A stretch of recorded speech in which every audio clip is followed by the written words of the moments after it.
But I think that's good advice. Don't be a follower, be a student, right? Take advice, but not orders.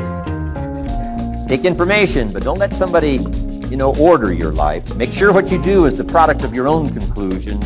Excellent note to make. Make sure what you do is the product of your own conclusion. Not to do what someone else says. Take what someone else says, process it, think about it, ponder it. If it makes you wonder, if it makes you think, then it's valuable. Then when you go take action, make sure that the action is not what somebody told you to do. Make sure the action is the product of your own conclusion.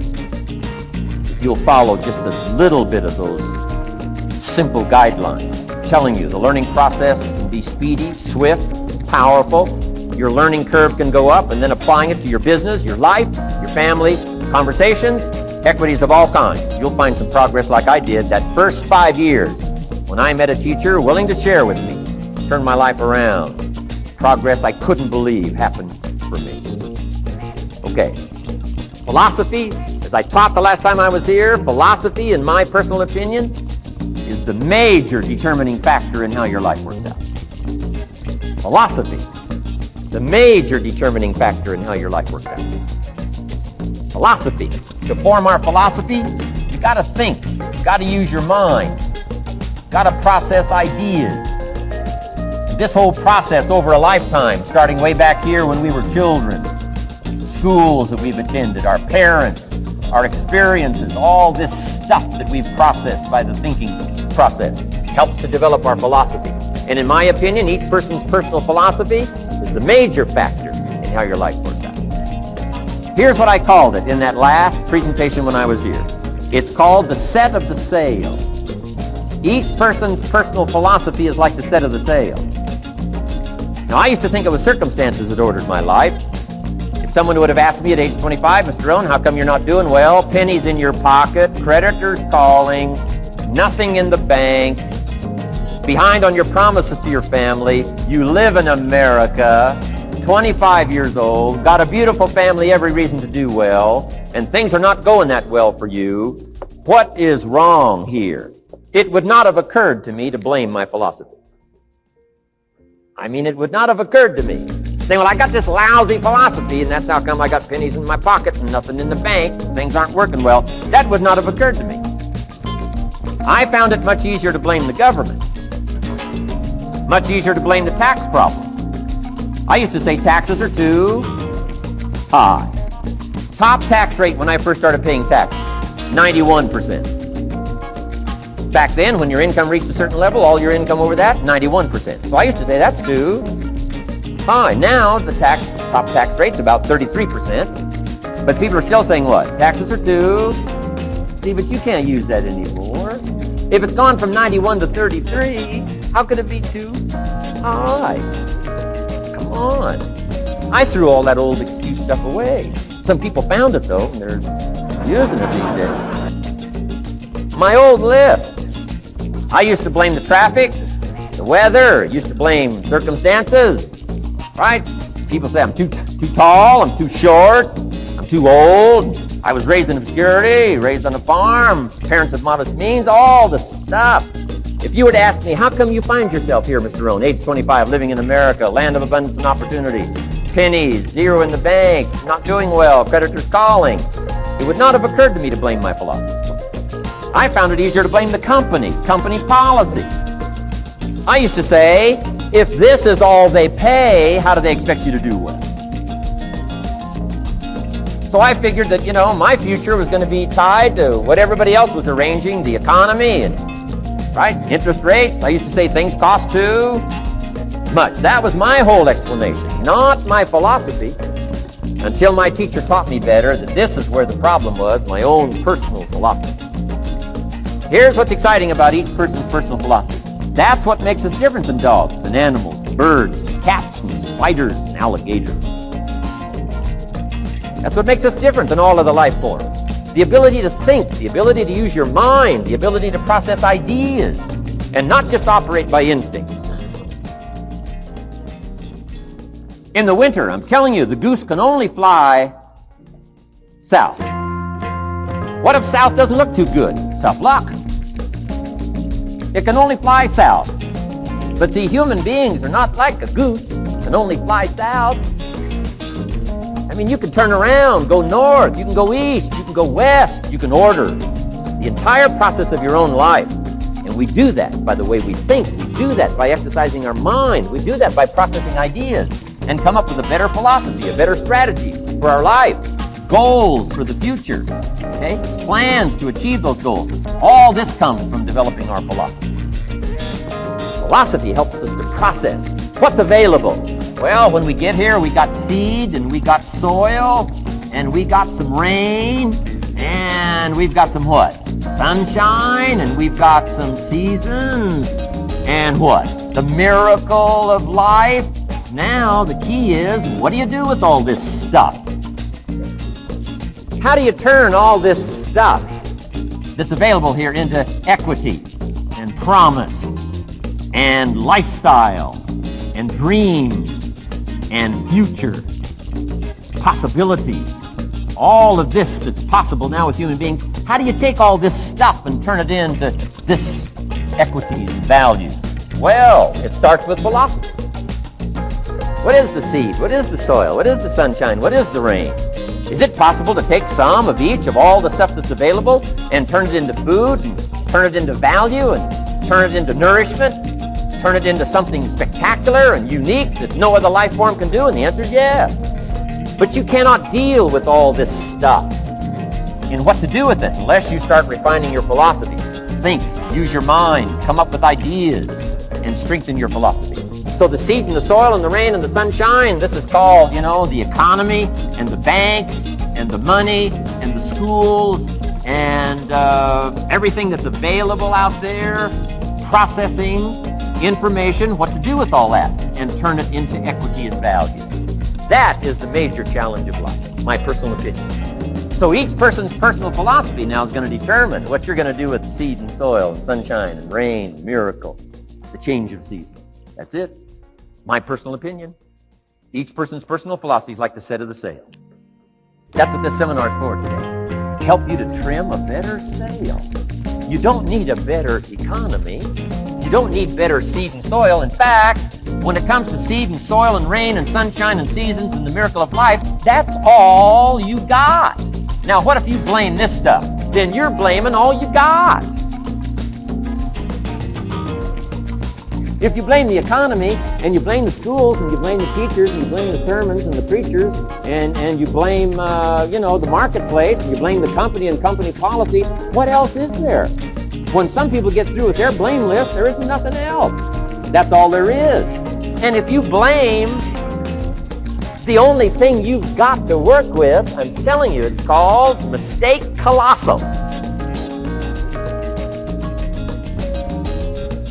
In not understanding that that's all you've got to work with. And if this is all you've got to work with, then you don't change the seed, and you don't change the soil, and you don't change the rain, and you don't change the sunshine, you don't change the seasons.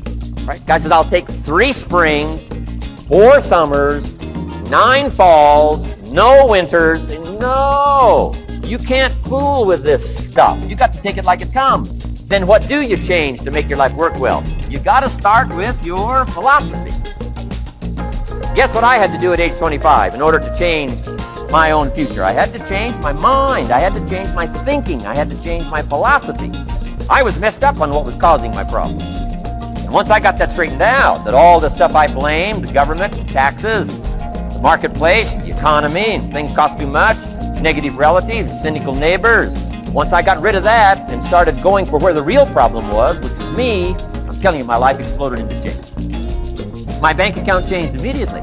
My income changed immediately. My whole life took on a whole new look and color immediately. And the early results I got from making these philosophical changes tasted so good, I've never stopped the process from that day to day. And I'm telling you, with a little consideration of the refinement of your sail, by setting a better sail, refining your philosophy, your whole life can start to change from today on. You don't have to wait till tomorrow. You don't have to wait till next month. You don't have to wait till spring. You don't have to wait till 93. You can start this whole process immediately. I recommend it. Now, some people do so little thinking, they don't even have their sail up. And mean, you can imagine where they're going to wind up at the end of this week, at the end of this month, at the end of this year. Now's the chance to change, process all this information. So number one is philosophy.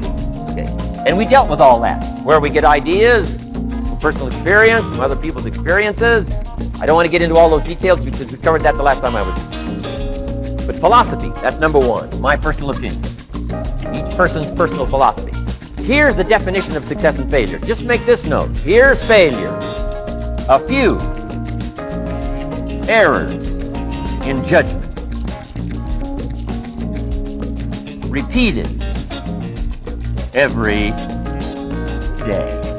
Now you can automatically assume, Mr. Rohn, I say, I can understand that. A few errors in judgment repeated every day. For 6 years?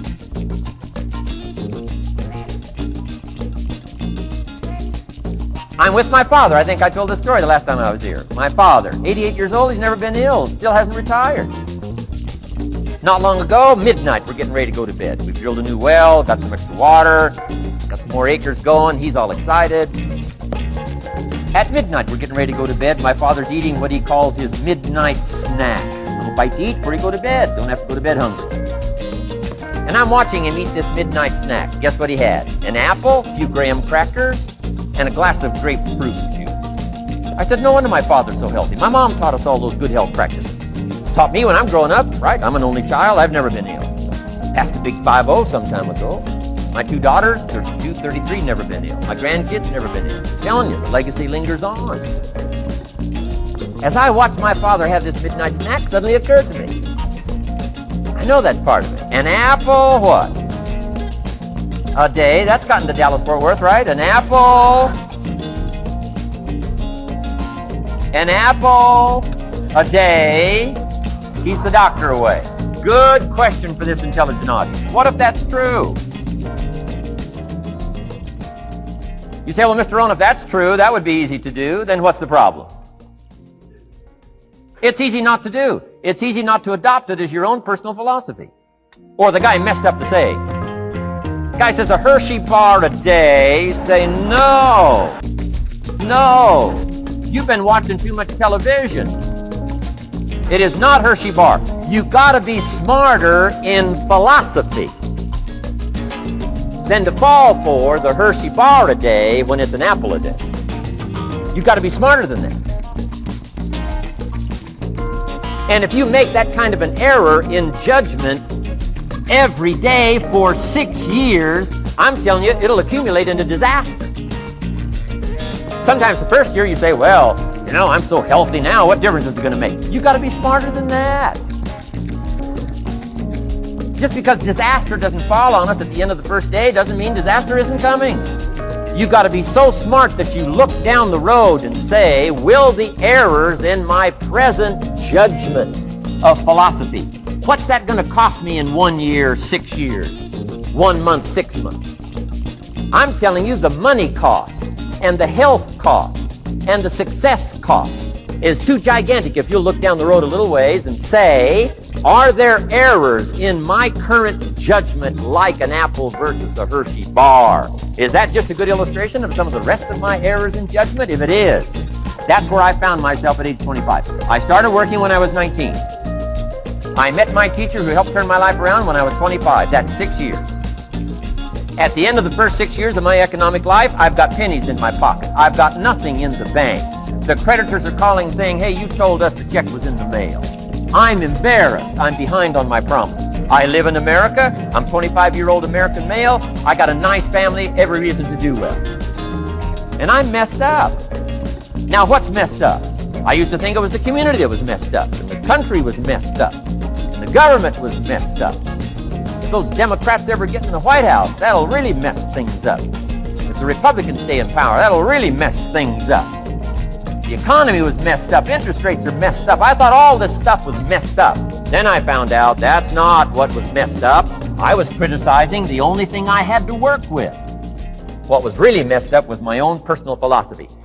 My own errors in judgment in my own personal philosophy brought me in 6 years to pennies in my pocket, nothing in the bank, and trying to explain why I wasn't doing well, living in America, 25-year-old American male, got a family, every reason to do well.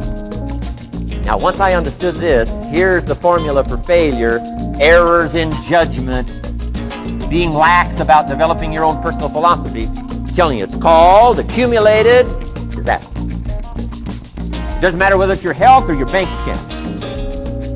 Guy's got an empty bank account, probably has high cholesterol.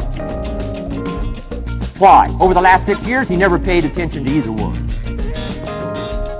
And it doesn't matter whether it's a dollar, or whether it's your money, or whether it's your cholesterol count.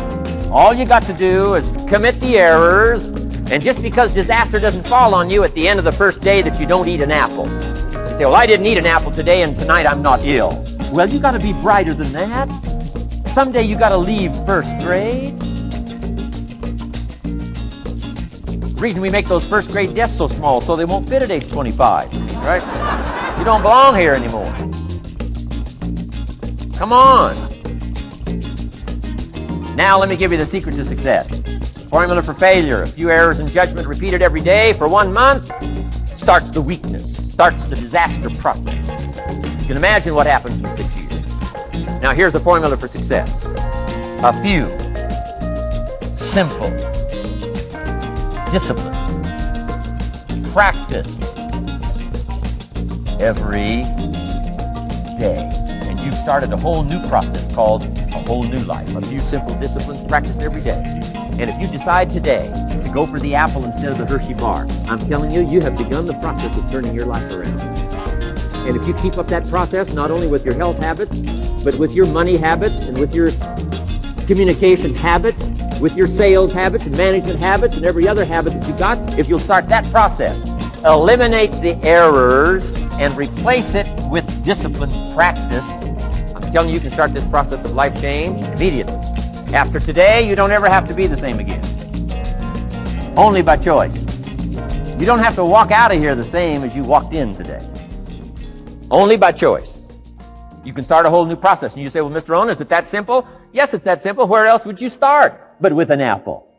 You don't have to start with something staggering. What if you should be walking around the block for your good health and you don't? What'll that do in 6 years? I'm telling you, the word is disaster. You could and you should and you don't. Here's an even stronger word. You won't. I mean, don't might mean you're careless. Won't probably means you're stubborn. And either one's called disaster. Could, should, don't. I'm telling you, that's why at the end of 6 years, I found myself with pennies in my pocket, nothing in the bank, creditors calling. Could, should, won't. Could, should, don't is called disaster. Now, how do you change all that? The next 6 years, I got rich. The next 6 years, I became a millionaire. By the time I'm 31, I'm a millionaire. How about that? You say, well, Mr. Rohn, what happened? Well, strangely enough, during that second 6 years of my economic life, the government was about the same. I'm telling you, taxes were about the same. My negative relatives were the same. I'm telling you, the economy was about the same, and prices were about the same, and everything else was about the same. Circumstances were about the same.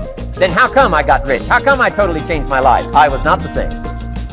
Somebody says, well, what did you go to work on to do all that? I started with my philosophy. I started amending my errors by doing some better thinking, changing my mind, coming up with ideas that I didn't have before I met my teacher. And once that whole process started for me, I'm telling you, I changed my whole life. Within a 6-year period, I was never the same. And I've kept up that process all these years. One of the reasons why I'm here is to continue my craft. I don't want the day to come someday somebody says, you should have heard Jim Rohn 10 years ago when he was really terrific. Guess what I want people to say? I heard him 10 years ago, but you should hear him now. I'm telling you, the man works on his craft. I'm telling you, the man's done some extra reading. I'm telling you, the man doesn't miss a trick.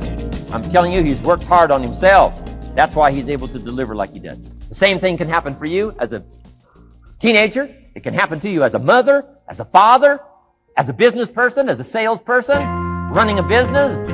Doesn't matter. Management, wherever you find yourself. This is the process called personal change. And what I say to start with is, start with your own philosophy. Your philosophy is going to determine whether or not you go for the disciplines or continue the errors that's called potential disaster. And everybody has it within their power. Well, it was so happy for me to find out at age 25, Mr. Schultz said, Mr. Rohn, you don't have to change country. But you do have to change philosophy. And if you'll change philosophy, not country, you can turn around your income, you can turn around your bank account, you can turn around your skills, you can become capable, powerful, sophisticated, healthy, influential, all the other equities that you could possibly want out of your life, using the only stuff there is and not trying to change any of this stuff. Appreciate all of this stuff with all of its ups and downs, with all of its mystery of why it works and sometimes it doesn't work. Don't challenge this. You don't have to ask for another planet. You don't have to ask for another country. Just ask for another book. Ask for another seminar. Ask for another idea. And you can start this whole process of personal life change. Now, I could spend the whole day on philosophy. That's where it is. If I could get you intrigued with that enough to study it, enough to ponder it, to where you would pick up the commitment like I did and say, hey, as simple as an apple a day, as simple as a walk around the block, why not start right there? If you don't start there, where else are you going to start? Might as well start where it's easy, and then go to the more complicated disciplines. Because if you can't handle the simple disciplines, how can you handle the complicated?